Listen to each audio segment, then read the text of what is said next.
Ito po yung sa akin lang. Ito kung paano ako pumipili ng mga binoboto ko. Hindi nyo kailangan gayahin, pero ito po yung sa akin lang. Meron pong iba, obvious naman. Kung may nakikita kayo, dalawang kandidato, yung isa tapat, yung isa magnanakaw, obvious naman siguro yung tapat yung pipiliin natin. Kung may nakikita tayong dalawang kandidato, yung isa matalino, yung isa bobo, siyempre pipiliin natin yung matalino. Kung may dalawang kandidato, may isa masipag, yung isa tamad, sino pipiliin natin? Siyempre yung masipag, yun may mga obvious.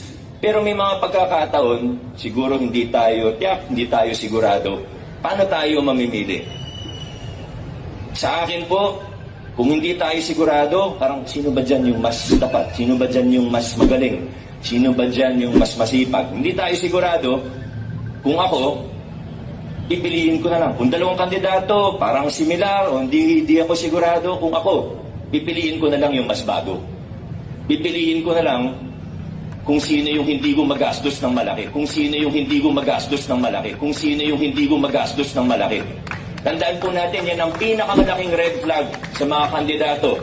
Mula sa taas, mula sa nasyonal hanggang sa barangay level, ang pinakamalaking red flag sa mga kandidato ay yung gumagastos ng ubod ng laki.